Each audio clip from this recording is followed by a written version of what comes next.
À juste titre. Le podcast Kiro qui fait du bien à ton dos. Bonjour à tous, nouvel épisode d'À juste titre, le podcast Kiro qui fait du bien à ton dos et qui est sponsorisé par KiroClick, le logiciel de cabinet 100% chiropratique. Et si vous ne connaissez pas encore KiroClick, eh bien il suffit d'aller sur le site kiroclick.com, ça s'écrit CHIROCLIC.com. Dans ce nouvel épisode, il y a une femme formidable, en l'occurrence Audrey Yargui, qui est chiro à Suresnes et qui est présidente de l'Association française de chiropraxie. Bonjour Audrey. Bonjour Laurent. Audrey, nous sommes avec un de tes patients, un homme qui se lance des défis, en l'occurrence Mathieu. Bonjour Mathieu. Bonjour Laurent. Mathieu, tu es un sportif de presque très très haut niveau. Tu te lances dans des compétitions internationales, dans le jiu-jitsu brésilien. Tu as une carrière de sportif auparavant, puisque tu as fait du rugby et du handball. Et toi qui travailles à la police ferroviaire de la SNCF, forcément, tu es amené parfois à des interventions, je l'espère, le moins musclées possible, mais en tout cas, il faut savoir un petit peu dissuader. Et le jiu-jitsu brésilien, j'imagine, va quelque peu t'aider. Tout à fait. À dissuader les gens un petit peu pénibles? C'est ça. Alors Mathieu, je te pose d'emblée une première question. Depuis quand es-tu suivi par Audrey, ta chiro? Précisément depuis août 2021. 2 petites années. Est-ce que tu connaissais quelque chose à la chiro auparavant? À la chiro, très peu, parce que j'étais plus sur le côté obscur de la force, l'ostéopathie. Et j'ai rencontré Audrey au moment où j'ai décidé de me mettre au jiu-jitsu brésilien, justement. Alors, pour nos auditrices et auditeurs qui ne connaissent pas la chiropraxie, Audrey, en tant que présidente de l'Association française de chiropraxie, dis-nous un petit peu ce que c'est que la chiropraxie, sans rentrer dans des termes trop techniques et trop complexes, qu'on sache de quoi il retourne. La chiropraxie, c'est une médecine manuelle qui est fortement conseillée dans les troubles musculo-squelettiques, douleurs musculaires, articulaires, lumbago, sciatiques, tendinites. Donc si on a mal au dos... On va voir un chiro. Exactement. Alors, tu ne connaissais pas, Mathieu, on est bien d'accord. Oui. Et aujourd'hui, qu'est-ce que ça t'apporte? Parce que tu te lances dans un défi d'être ceinture noire de jiu-jitsu brésilien en 10 ans. Alors sachez-le, c'est un défi qui est quand même assez costaud. Hein. Il lui en reste plus que 8 maintenant. Exactement. Donc tu as 20% de l'effort. C'est ça. Et Audrey va t'accompagner durant ces 8 autres années. Aujourd'hui, Audrey, si tu nous dis un petit peu quelles sont les problématiques que rencontre Mathieu. Et puis Mathieu, évidemment, on t'invite à témoigner, à nous dire ce qui te tombe dessus parce que tu as un petit souci à l'épaule et on va en parler justement. Audrey, est-ce que tu peux nous expliquer un petit peu, Mathieu, ces problématiques? Bref, la chiro à la parole. Au jiu-jitsu brésilien, on a beaucoup de problématiques de rotation au niveau du bassin, des hanches, puisque comme c'est du travail au sol, il faut des fois passer la garde et c'est beaucoup de soulèvement de bassin, de prise entre les hanches et aussi de jouer avec les épaules et savoir se retourner pour se dégager de la prise de l'adversaire. Donc si je résume un petit peu les choses, grosso modo, c'est du judo, ça ressemble à du judo, sachez-le. On peut taper avec les pieds, avec les mains, si je dis pas de bêtises, Mathieu. Non, il n'y a pas de coup porté. En fait, c'est exactement comme du judo, sauf que une fois que le combat se retrouve au sol, ça continue au sol et pour gagner le combat, il faut soit soumettre son adversaire par une clé articulaire, donc par exemple poignet, épaule, cheville, genou, etc., ou alors le soumettre par un étranglement, ce qui est ma spécialité.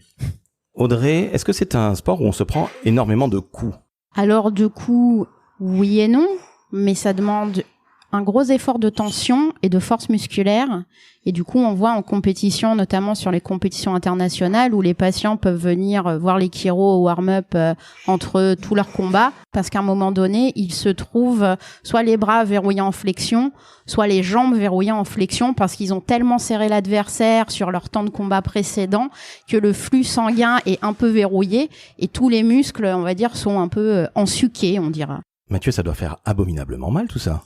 Oui, parce que comme le disait Audrey juste avant, on est beaucoup sur de la contraction des contractions et surtout sur de la contraction. Et donc c'est vrai qu'en termes de d'afflux sanguin au niveau des avant-bras, au niveau des jambes, c'est souvent ce qui va pêcher lorsqu'on va terminer le combat, parce qu'on va être toujours sur de la tension, parce qu'on doit attraper des grippes au niveau des kimonos. Et c'est souvent ce qui est le plus contraignant musculairement parlant en tout cas. Alors comment tu ressors après soit une compétition, parce que tu en as déjà fait, tu as à peine 2 années de pratique. Ouais. D'emblée, monsieur se dit, tiens, je vais faire les championnats d'Europe dans ma catégorie. Explique quand même qu'on sache ce dont il retourne, parce que tu découvres, mais on peut quand même faire des championnats. Oui, alors en fait, les compétitions de jiu-jitsu brésilien sont faites en fonction du niveau de l'athlète. Donc au niveau de la couleur de la ceinture blanche, bleue, violette, marron ou noire, en fonction de l'âge du combattant et aussi également en fonction du poids du combattant. Donc moi j'ai pu faire les championnats d'Europe en janvier de cette année dans ma catégorie d'âge, de poids et de niveau. Et je suis ceinture blanche aujourd'hui, j'ai combattu en moins de 100 kilos et j'étais en Master 1, c'est-à-dire plus de 30 ans, moins de 35 ans. Ton objectif à 10 ans, c'est donc d'être ceinture noire. Tout à fait. Tu retentes les championnats d'Europe l'année prochaine, tant que faire. Ça serait l'objectif, oui. Voilà. Audrey, il va y avoir pas mal de travail, j'imagine, pendant ces prochaines années avec Mathieu. Oui, au niveau préventif, curatif, et après de peaufiner les détails plus en subtilité sur la recherche de performance sur les mouvements fins. En préventif, qu'est-ce que ce serait, par exemple? Que, évidemment, tu évites de te blesser, Mathieu. Bien sûr. Mais qu'est-ce que c'est que tu lui fais faire comme exercice? On peut avoir des exercices spécifiques sur la mobilité des hanches, du bassin, la même chose au niveau de la mobilité des bras. Travailler aussi sur des routines pour renforcer tout ce qui va être articulation genoux, poignets, chevilles et coudes également, pour donner le plus de stabilité possible en fait pendant les combats. Parlons maintenant de curatif, parce que là, c'est bien ce dont il s'agit aujourd'hui. Tu as un problème à l'épaule, Mathieu. Pas que, mais oui, surtout. Il va y avoir de l'opération. Normalement, c'est ce qui est prévu, oui. Et là, Audrey, tu vas très très vite intervenir, parce que c'est pas évidemment pas toi qui va opérer Mathieu. Si. Audrey plaisante, mais tu vas intervenir quelques semaines après l'opération à l'épaule de Mathieu. Oui, l'objectif maintenant dans les prises en charge au niveau des articulations, c'est après le mois de cicatrisation, en post-opératoire, de pouvoir placer le patient le plus rapidement en dynamique de remise au mouvement, qui puisse commencer sa rééducation avec les professionnels que sont les kinésithérapeutes, pour passer à une réathlétisation entre les 4 à 6, voire 8 semaines. C'est-à-dire qu'on n'est pas en train de parler d'une échéance à 2-3 ans. On parle de quelques mois. Oui, ça a été concret même dès la première année parce que j'ai commencé à faire des compétitions à partir de mon 4e mois de pratique et c'est Audrey qui m'a accompagné dès ce moment-là. Quand tu as vu Mathieu pour la première fois, Audrey, est-ce qu'il t'a déjà tout de suite dit qu'il voulait faire des compétitions alors qu'il découvrait le sport? Tu t'es dit, mon Dieu, qu'est-ce qui se passe? Ou est-ce que tu t'es dit, c'est un super challenge pour moi? Parce que il faut l'avouer que tu accompagnes des gens, alors entre guillemets, tout à fait normaux comme moi, mais aussi des sportifs. Oui, complètement. Non, la première fois, je me suis dit, ça va, il a des objectifs aussi fous que les miens. Ça peut marcher. Donc, ce qui fait que le tandem marche magnifiquement bien. Mathieu, je me retourne vers toi. Qu'est-ce que ça t'apporte concrètement, la chiropraxie? Déjà, ça me permet de soigner mes blessures, qui sont assez nombreuses dans ma pratique et avec les antécédents que j'ai eu dans le sport. Parce que par le passé, j'ai eu d'autres blessures avec une épiphysiolyse de la hanche gauche, donc j'ai des vis dans les hanches. Donc manque de mobilité. Et Audrey m'a permis de beaucoup travailler dessus et de pouvoir, comme on dit dans le JJB, mieux travailler mon jeu, c'est-à-dire faire en sorte de pouvoir développer ma manière de combattre. Donc dans un premier temps, la chiropraxie m'a apporté ça. Et après, par la suite, elle a pu répondre à chaque fois qu'il y avait des problématiques, que ce soit l'épaule, le genou, le coude ou autre. Donc après, c'était vraiment sur du curatif. Audrey, ça doit être absolument passionnant d'avoir un patient comme ça, parce qu'on le suit dans sa progression sportive. Ça doit être génial pour toi, parce que tu dois voir des choses que tu ne vois pas nécessairement au quotidien dans ton cabinet à Suresnes. Non, c'est des petits challenges vraiment particuliers au niveau de la prise en charge, ce qui permet aussi de maintenir mon niveau de connaissance toujours au plus haut. Et l'avantage, c'est que toutes les techniques dans lesquelles je me spécialise ensuite pour répondre aux besoins des athlètes de haut niveau, je peux les adapter pour monsieur et madame tout le monde. Et ça, c'est aussi très intéressant. On peut aller voir un chiro à partir de quel âge? Est-ce que c'est uniquement quand on est adulte ou est-ce que les enfants, voire les tout petits et les seniors peuvent y aller? La chiropraxie, elle est recommandée à tous les âges de la vie, de la naissance jusqu'au senior. Ensuite, le professionnel qui reçoit le patient fait un interrogatoire pour connaître les antécédents, les traitements, s'il existe des contre-indications strictes ou si on doit aménager les techniques chiropratiques à cette personne. C'est ce qu'on appelle le fameux bilan vertébral. Exactement. Donc ce sont des questions. Alors c'était quoi les questions qu'on t'a posées, Mathieu? C'était maintenant il y a un petit moment, donc je sais pas si je pourrais ressortir toutes les questions que Audrey m'a posées, mais c'était un bilan déjà pour connaître toute ma pratique avant tout ça, avant le fait de se rencontrer et de savoir aussi mes différents objectifs de ce que je voulais obtenir et avoir avec qu'Audrey. Et ça a été principalement des questions qui étaient liées beaucoup moi sur le sommeil, sur ma récupération, sur mon niveau d'énergie, mon stress, ce genre de choses aussi également. parce qu'on avait bossé un petit peu avec Audrey sur de la gestion du stress et ce genre de choses. Et pour le coup, donc sur ce premier rendez-vous, ça a été beaucoup de questions. Et après, bien sûr, je suis passé sur la table, pas d'opération, mais je suis passé sur la table et on a commencé à travailler comme ça. La première séance de chiro, comment t'es ressorti? Toujours très bien parce que moi j'aime bien le côté où ça craque. Donc je pense que c'est totalement dans la tête. Moi je sais que si je me dis que si ça craque, c'est que ça va mieux. Donc par rapport à ça, je sais que c'est quelque chose qui est plutôt intéressant et cool avec Audrey parce que j'aime bien qu'elle le fasse et puis elle prend plaisir plutôt à le faire, j'ai l'impression. Donc pour le coup, on s'entend bien même dans la relation patient thérapeute. Donc je sais que quand je suis sorti de la première séance, j'allais tout de suite mieux, même ne serait-ce que déjà dans la tête, de me dire que dans les prochains jours j'allais aller mieux. Et à chaque fois qu'on s'est revus durant ces 2 années, que ça soit pour du curatif ou du préventif, je me suis toujours retrouvé dans le même état d'esprit. Alors Audrey, on vient Oui, Laurent. d'aborder le sujet. 1 million de dollars? Je ne sais pas, mais en tout cas, craque ou pas craque. Je suis de la team craque, comme Mathieu. Pour moi, il faut que ça craque. Il y a d'autres personnes, à l'inverse, qui ont très très peur de ça. Explique-nous ce que c'est que le crack, s'il te plaît, parce que on n'est pas en train de casser une articulation quand on fait craquer.